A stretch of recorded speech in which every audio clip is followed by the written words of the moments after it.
Hello and good evening, CSI257 students for the fall 2014 semester at Anne Arundel Community College.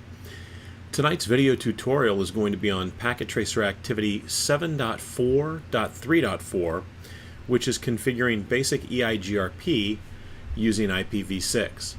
So let's go ahead and jump right in. You've got the addressing table, which you should all be familiar with, identifying the devices and the interfaces, as well as the link local addresses that have been configured.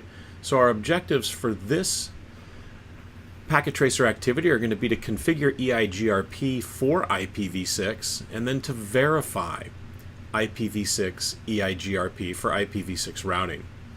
So we're going to configure the network for EIGRP routing for IPv6. We're going to assign router IDs. We're going to configure passive interfaces, verify the network is fully converged, and then display some routing information using show commands. Alright, so part 1, configure EIGRP for IPv6 routing. So let's enable IPv6 routing on each of the routers. So we'll go ahead and we'll start here with router 1. And this is one of the key things that's often overlooked when students first start experimenting with IPv6, and that is having to implement or having to enable IPv6 routing. So we're going to go from user exec mode here with the greater than sign into privilege exec, and then in privilege exec we'll do a show run command. And you can see right now where we have IPsef but no IPv6 sef, the host name, some license information, and our interfaces already have their IPv6 addresses, as you can see. So if I were to go ahead and go into global config mode and then jump in interface config mode and then type IPv6 with a question mark, you can see that we get some commands here that allow us to configure EIGRP, OSPF, and RIP at the interface level. So if I were to say IPv6 EIGRP1, right, and try to go ahead and configure IPv6 for EIGRP on this interface, you'll see it says IPv6 routing not enabled. And so this is really our first task. So let's exit up one level to global config mode, and if I were to type IPv6 and a question mark, you can see that we have some choices here. IPv6 route, IPv6 neighbor, NAT. So unicast routing, and that's the one that we're looking for. So IPv6 unicast routing, this is going to enable IPv6 routing on this router. And so as you can see, our completion percentage jumped to 5 out of 100. So we've received the points, and this is how you enable IPv6 routing on a Cisco router. So over here, I'm on a real Cisco router, and this is I think it's running 15.3 code. So this is a Cisco 1841 router, and I'm actually running the 15.3 code on here. I actually had to buy a larger DIMM to put in there to accommodate that, but I definitely wanted to be running 15.3. So if I were to type IPv6 with a question mark, you can see that we're actually presented with a very large array of options that we don't see down below. But again, IPv6 unicast routing is still the command that we would run. And if I type do show run include IPv6, this is going to show me where IPv6 is currently configured in the running config. So as you can see, we've got the IPv6 unicast routing, we've got the IPv6 ceph, some addresses have been configured, a link local address.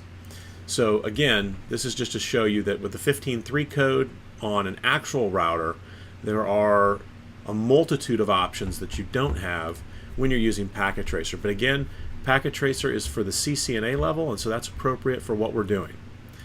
Okay, so let's take a look at router 2.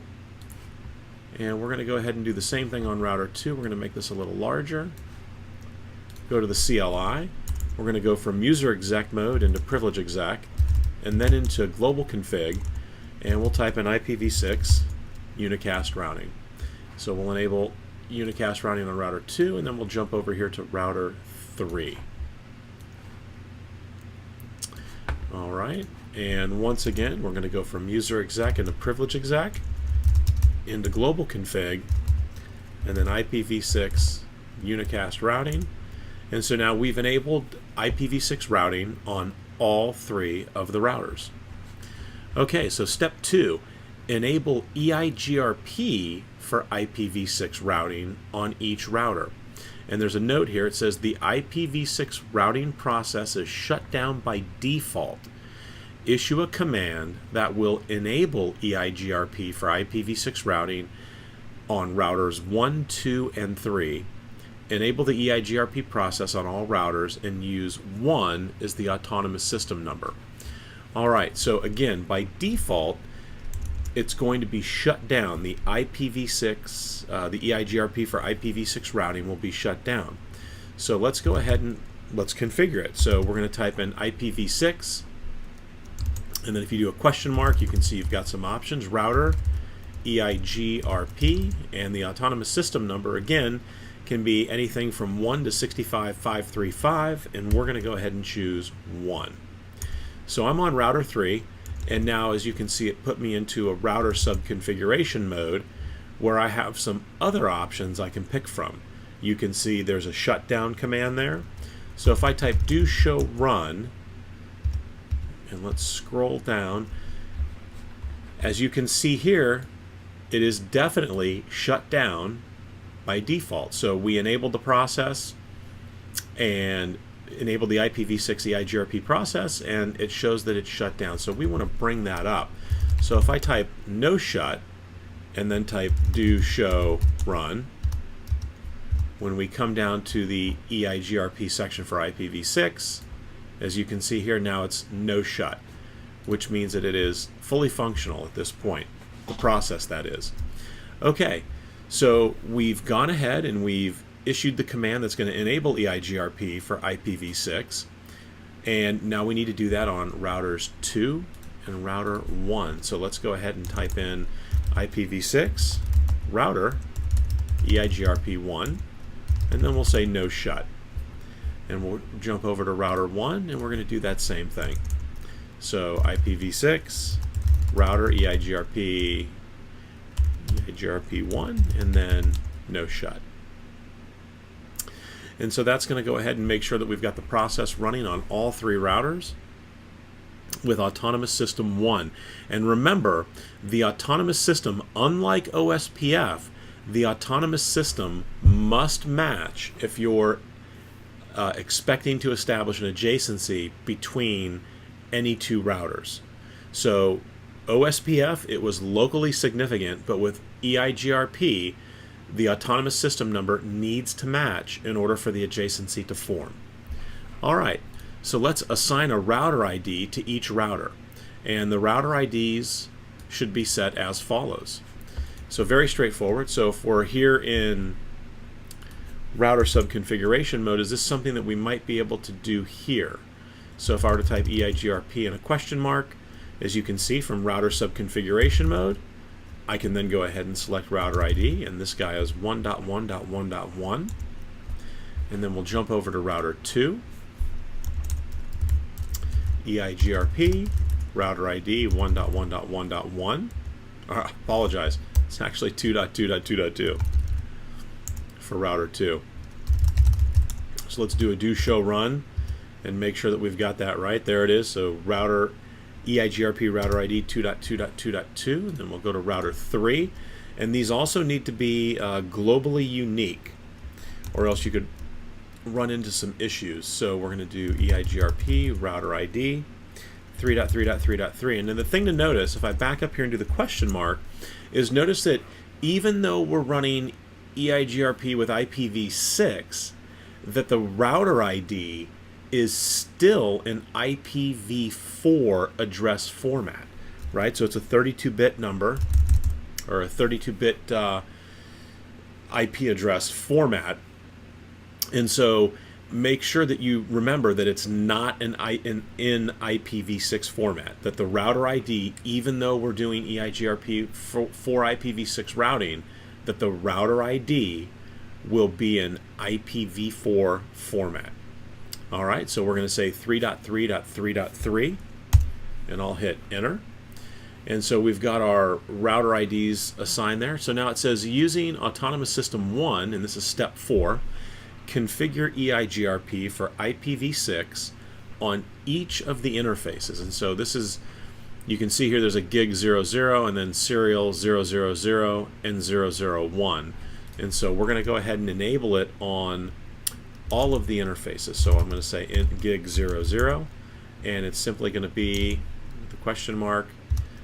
You can see here that we type in IPv6 EIGRP 1. And if I do the question mark, you can see that's really our only option, and then that's it there. So we'll say IPv6 EIGRP 1. I'll go into serial 000 and do the same thing, IPv6 EIGRP 1. And then finally I'll go into interface serial 001, and we're going to type in IPv6 EIGRP 1. Now you'll notice that I had to go into each interface individually to make this happen. And we're using what's commonly referred to as EIGRP Autonomous System Mode, right, when we're doing our configuration with EIGRP. And so at the CCNA level, this is definitely where you want to start. However, as you move on, and you might have already heard of this, that the new mode for EIGRP is called EIGRP named mode. And so that's well outside the scope of what we're covering here, but I want to make sure I bring it up so that you're aware of it. That way, in case you hear about EIGRP named mode, it doesn't come as a surprise. So, and basically what EIGRP name mode allows you to do is you can go ahead and type router EIGRP, and then if I do a question mark, you can see where this would be autonomous system mode, and now we have EIGRP virtual instance name. So I could say CCIE, right? So, and within this, I can then go ahead and create what's called, address family. So address family IPv6 and autonomous system, and we'll say 1, and then it puts you into address family mode where you can go and do some additional things. And so within the named mode, it will actually, by default, it's going to go ahead and it's going to start it up on every interface for you. Whereas here with autonomous system mode, as you can see, we're actually going in and setting it up on each interface. So just be aware that there is a named mode for EIGRP, and it is literally a mode where you just simply, instead of saying router EIGRP and give it an autonomous system number, you simply give it a name. All right. So we've got router 3 is complete. So let's drop back over here to router 2, and I'm going to say interface gig 00, and we're going to say IPv6 EIGRP 1, and we'll go in interface serial 000, and we'll do the same thing, IPv6 EIGRP 1, and then serial 001 IPv6 EIGRP 1. All right, and as you can see, we just had a neighbor adjacency established with router 3. Okay, so if I were to type do show show IPv6 EIGRP topology, you can see that everything we have right now is in the passive state, and that's the state that you want it to be in, and that's what the P stands for in this first column.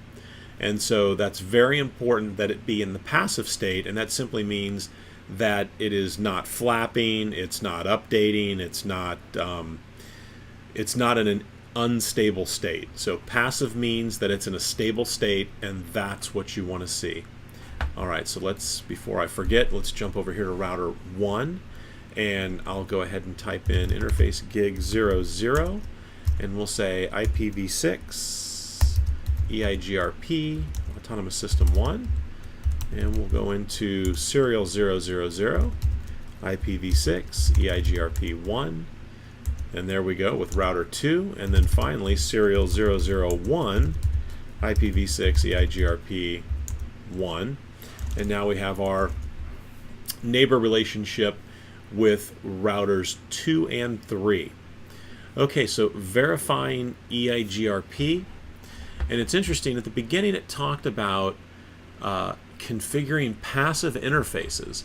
And so this is interesting, right? So we don't have any EIGRP speakers out here on the GIG00 interface. We don't have any here, and we don't have any here. However, unless I missed it, and I don't see the router interfaces, router IDs required, shutdown feature, and it may come a little later. Actually, I don't see it here, but it initially talked about configuring passive interfaces. And although we're already at 100 out of 100, and it mentioned configuring passive interfaces, it didn't actually have us do that. And so typically what you would do is you would configure the passive interface on GIG00 in the scenario that we're looking at here, because again, on the GIG00 interface, we don't have any EIGRP talkers out here. So there's no need to send query messages, updates, things like that out the GIG00 interface. So it did ask us to configure passive interfaces. However, I don't see that yet. So let's see what happens down here. So let's verify our EIGRP for IPv6 routing. So on router 1, we're going to go ahead and type in and then write mem, save my config. So if I do a show IPv6 EIGRP neighbors, right, you can see here that we've got H, which is basically the order in which these clients, or I should say these other routers that are listed here, this is the order in which those routers were learned, with obviously with 0 being first, and then subsequently it would be 1, and then 2, and then 3. And so that's why you see those numbers under the column H. The address, right? And so this is the link local address of the neighbor that we learned about. So out the serial 000 interface, which would be this interface here, we're learning about neighbor FE80::2, right? And so then again, the link local address FE80::3, and that's obviously going to be associated with router 3, and we're learning that out our serial 001 interface. Okay, the next important column, very important column, is the queue count. And so the queue count should be 0. If the queue count is not 0, that means that you might have a problem in your network somewhere.